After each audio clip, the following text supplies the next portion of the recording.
හරි අපි මේ වීඩියෝ එකෙන් කතා කරන්නේ 2019 ආපු කොටු දෙල ආශ්‍රිත ගාන මුලින්ම අපිට කියනවා එක්තරා මුර පදයක මුල් සංකේත දෙක 1 2 3 4 5 යන ඉලක්කම් අතුරින් එකිනෙකට වෙනස් ඉලක්කම් දෙකක් බව දී ඇත.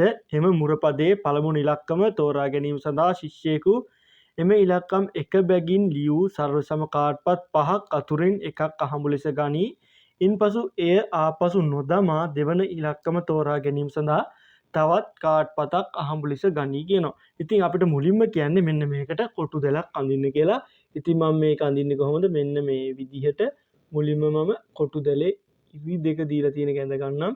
ඊට පස්සේ අපිට එක පැත්තක් කියනවා මොකද්ද? පළමු ගැනීම. මෙන්න පළමු එක. ඊට පස්සේ මෙන්න මේ පැත්තේ තියෙනවා අපිට දෙවන එක.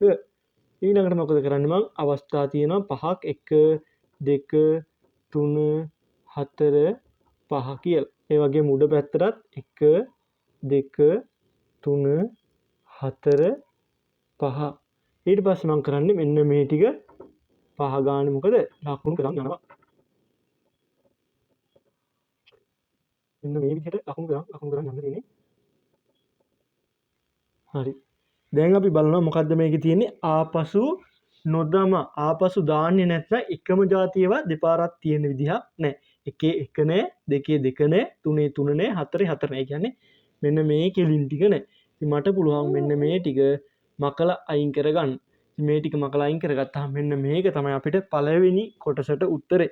ඊළඟට අපිට දෙවන කොටසේ කියනවා මුර පදයේ සඳහා ලබාගත් පළමුවන ඉලක්කම ඔත්තේ වන බවත්. පළවෙනි ඉලක්කම ඔත්තේ ඉලක්කමක් කියනවා. ඔත්තේ ඉලක්කම් කියන්නේ 1 හරි 3 හරි 5 හරි කියනවා. ඒ වගේම ආයි කියන මොකද්ද?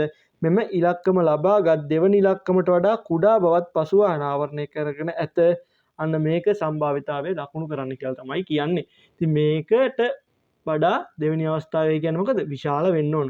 ඉතින් මෙතන එකට වඩා විශාල ඒවා මොනවද? 2 3 4 5. මෙන්න මේ ටික. ඒ වගේම දෙක වෙනවද? නෑ. ඒ ඉරට්ටේ 3ට ගත්තාම 3ට වඩා වැඩි මොනවද? 4 5. ඊළඟ 4 එනවද? නෑ. 5 එනවා. 5ට වඩා වැඩිව තියනවද? නෑ. එහෙනම් එතනින් ආයෙ මොකුත් එන්නේ නෑ. ඉතින් මෙන්න මේ ටික අපි ලකුණු කරගත්තා නම් මේකට ලකුණු ටික ගන්න පුළුවන්. ඊළඟට අපිට මොකද කියන්නේ? මේක සම්භාවිතාවය කීයද කියලා තමයි අහන්නේ. මෙතන සම්භාවිතාවයක් අපි හොයනවා නම් මොකද කරන්නේ? මුළු කතිර කීයක් තියෙනවද බලනවා. මේක ගණන් කරලා බැලුවොත් 1 2 3 4 එහෙම ගණන් කරලා 20ක් කියලා අපිට ගන්න පුළුවන්. මෙතන තියෙනවා 20ක්. 20න් කීයක් ලකුණු කරලා තියෙනවද? 1 2 3 4 5 6යි.